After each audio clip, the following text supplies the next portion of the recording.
Ezequiel, capítulo 40. Em 28 de abril, no 25º ano de nosso exílio, 14 anos depois da queda de Jerusalém, a mão do Senhor veio sobre mim e ele me levou para lá. Numa visão, Deus me levou para a terra de Israel e me colocou num monte muito alto. Dali, vi em direção ao sul algo parecido com uma cidade. Quando ele me levou mais perto, vi um homem cuja face brilhava como bronze. Ele estava em pé junto a uma porta e tinha na mão uma corda de medir feita de linho e uma vara de medir. Disse-me: Filho do homem, observe e ouça. Preste muita atenção a tudo que lhe mostrarei. Você foi trazido aqui para que eu lhe mostre várias coisas. Depois você voltará ao povo de Israel e contará tudo o que vir. Vi um muro que cercava completamente a área do templo. O homem pegou a vara de medir de 3 metros de comprimento e com ela mediu o muro, que tinha 3 metros de espessura e 3 metros de altura. Em seguida, foi à porta leste, subiu os degraus e mediu a soleira da porta, que tinha 3 metros de profundidade. Na passagem de entrada, havia salas para as guardas de cada lado. Cada uma das salas era quadrada e media 3 metros de cada lado, e a distância entre as salas era de 2,5 metros ao longo da parede da passagem. A soleira interna da porta, que dava para o pórtico, na extremidade interna da passagem da entrada, tinha 3 metros de profundidade. Ele também mediu o pórtico. Tinha 4 metros de extensão e suas colunas tinham 1 metro de espessura.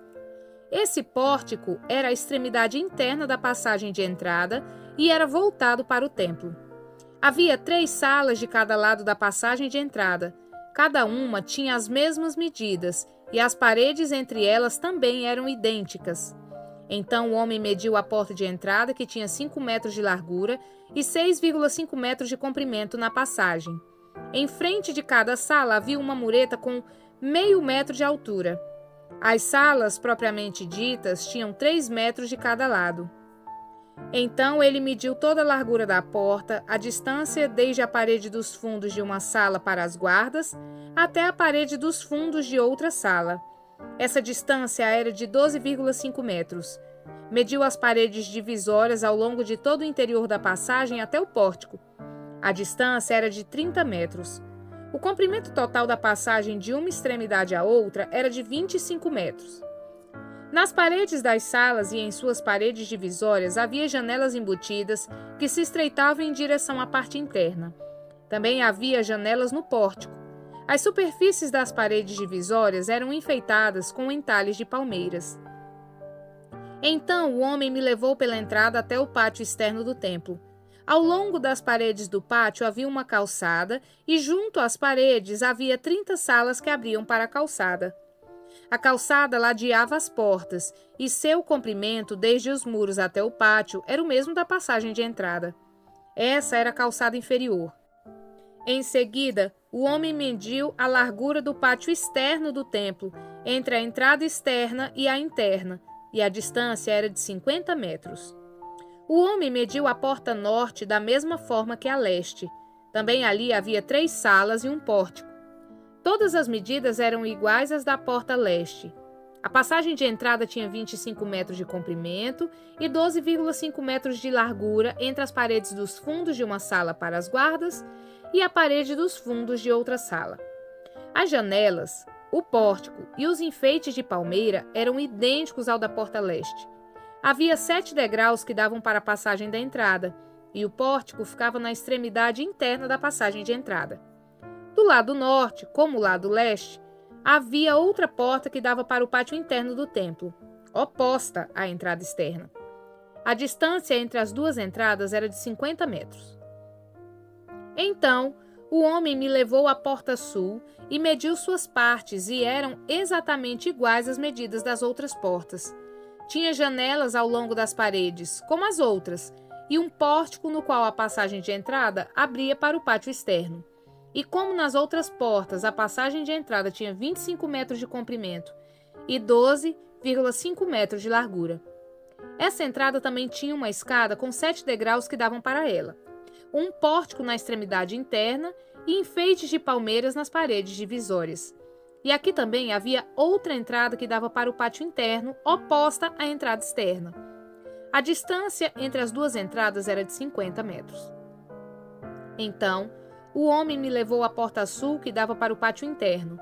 Ele a mediu e tinha as mesmas medidas das outras portas. Suas salas para guardas, suas paredes divisórias e seu pórtico eram do mesmo tamanho das outras portas. E havia janelas ao longo das paredes e no pórtico. E como nas outras portas, a passagem da entrada tinha 25 metros de comprimento e 12,5 metros de largura. Os pórticos que davam para o pátio interno tinham 4 metros de comprimento e 12,5 metros de largura. O pórtico da porta sul ficava voltado para o pátio externo. Suas colunas eram enfeitadas com palmeiras e 8 degraus subiam até a sua entrada.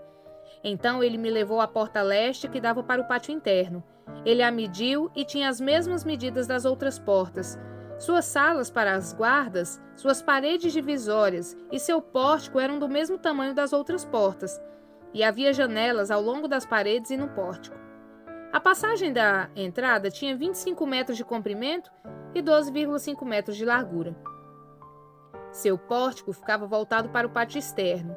Suas colunas eram enfeitadas com palmeiras e 8 degraus subiam até a sua entrada. Então ele me levou à porta norte que dava para o pátio interno. Ele a mediu e tinha as mesmas medidas das outras portas. Suas salas para guardas, suas paredes divisórias e seu pórtico tinham a mesma medida das outras portas e janelas dispostas da mesma forma. A entrada da passagem tinha 25 metros de comprimento e 12,5 metros de largura. Seu pórtico ficava voltado para o pátio externo. Suas colunas eram enfeitadas com palmeiras e 8 degraus subiam até a sua entrada. No pórtico de uma das entradas internas havia uma porta que dava para uma sala lateral onde era lavada a carne para os holocaustos. De cada lado desse pórtico havia 2 mesas onde os animais para os sacrifícios eram abatidos para os holocaustos, as ofertas pelo pecado e as ofertas pela culpa. Do lado de fora do pórtico, de cada lado das escadas que subiam para a entrada norte, havia mais 2 mesas. Havia, portanto, 8 mesas no total, 4 do lado de dentro e 4 do lado de fora, onde se abatiam os sacrifícios. Também havia 4 mesas de pedra cortada para o preparo dos holocaustos, cada uma com 75 centímetros de comprimento e de largura e 50 centímetros de altura. Sobre essas mesas eram colocados os instrumentos para abater os animais para os sacrifícios. Havia ganchos, cada um com 8 centímetros de comprimento, presos ao redor das paredes do pórtico. A carne dos sacrifícios era colocada sobre as mesas. Dentro do pátio interno havia 2 salas, uma ao lado da porta norte, voltado para o sul, e outra ao lado da porta sul, voltado para o norte. E o homem me disse: a sala ao lado da porta norte é para os sacerdotes que supervisionam a manutenção do templo.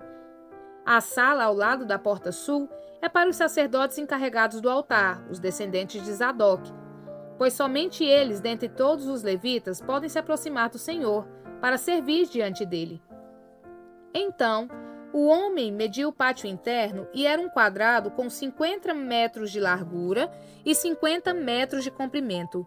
O altar ficava no pátio em frente ao templo.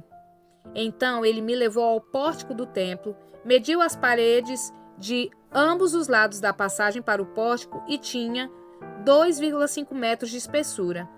A entrada, apropriadamente, tinha 7 metros de largura e as paredes de cada lado da entrada tinham mais 1,5 metro de comprimento. O pórtico tinha 10 metros de largura e 6 metros de profundidade.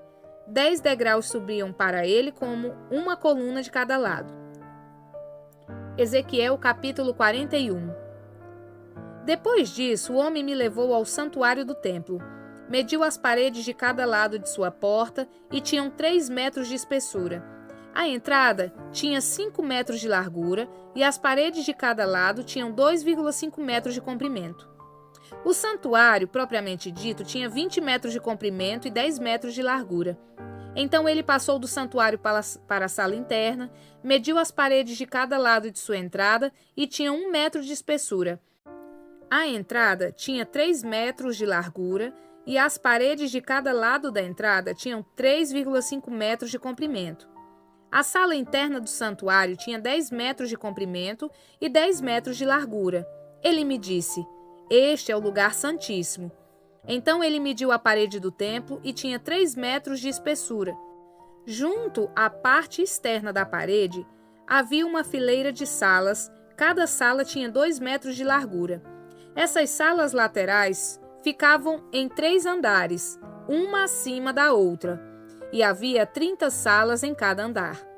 Os pontos de sustentação das salas laterais ficavam apoiados em saliências externas na parede do templo. Não se estendiam para dentro da parede. Cada andar era mais largo do que o andar abaixo, acompanhando a inclinação da parede do templo. Uma escada subia do andar inferior para os andares do meio e de cima. Vi que o templo era construído sobre uma plataforma que servia de base para as salas laterais. Essa plataforma tinha 3 metros de altura. A parede externa das salas laterais do templo tinha 2,5 metros de espessura.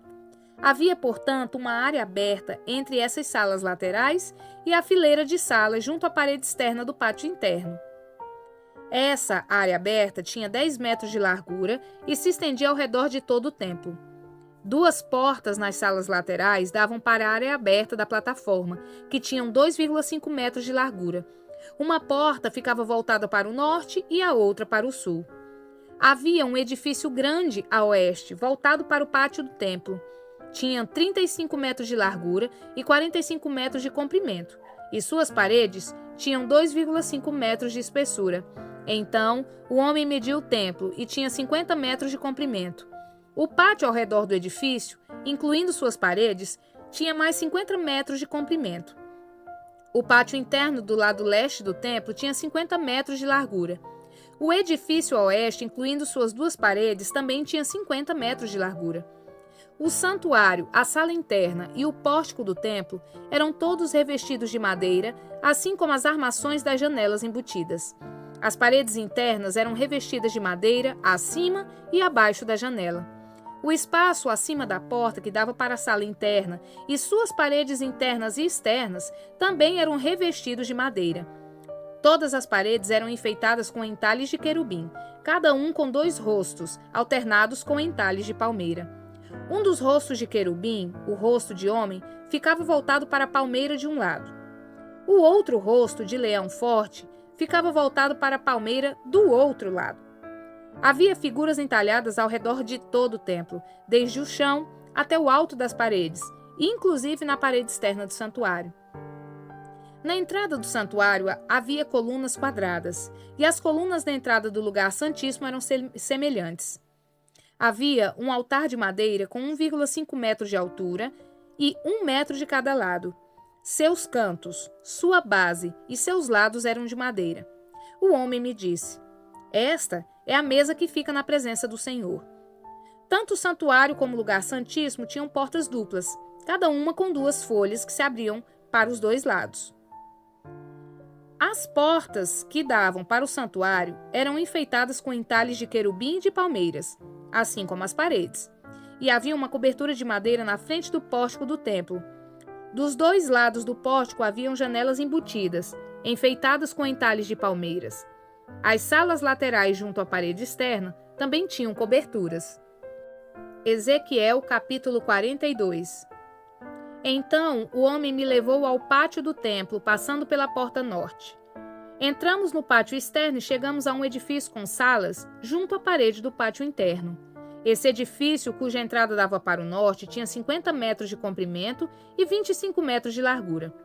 Um conjunto de salas dava para o espaço do pátio interno, que tinha 10 metros de largura. Outro conjunto de salas dava para a calçada do pátio externo. Os 2 conjuntos tinham 3 andares e ficavam um de frente para o outro. Entre os 2 conjuntos de sala havia uma passagem com 5 metros de largura. Estendia-se ao longo de 50 metros do edifício, e todas as portas davam para o norte. Cada um dos 2 andares superiores, com salas, era mais estreito que o andar abaixo. pois nos arredores superiores precisava haver espaço para as passagens na frente de cada um. Uma vez que havia 3 andares e eles não tinham colunas de sustentação como os pátios, cada andar superior era recuado em relação ao andar abaixo.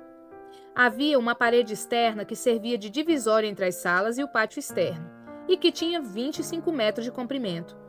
Essa parede acrescentava comprimento ao conjunto externo de salas, e se estendia por apenas 25 metros, enquanto o conjunto interno, cujas salas eram voltadas para o templo, tinham 50 metros de comprimento. Havia uma entrada pelo lado leste do pátio externo para essas salas. Do lado sul do templo havia 2 conjuntos de sala ao sul do pátio interno, entre o templo e o pátio externo.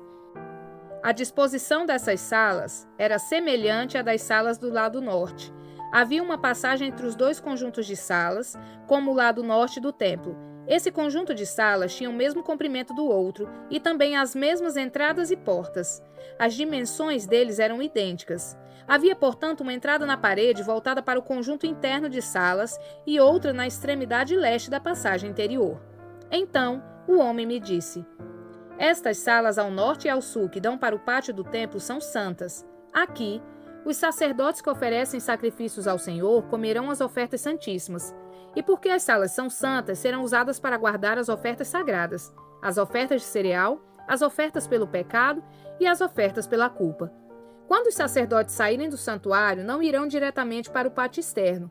Primeiro, removerão as roupas que usaram enquanto serviam no templo, pois elas são santas. Vestirão outras roupas antes de entrar nas dependências abertas para o povo. Quando o homem terminou de medir a área interna do templo, ele me levou para fora, pela porta leste, a fim de medir toda a área do redor. Mediu o lado leste com a vara de medir e tinha 250 metros de comprimento. Mediu o lado norte e também tinha 250 metros. O lado sul tinha 250 metros e o lado oeste também tinha 250 metros.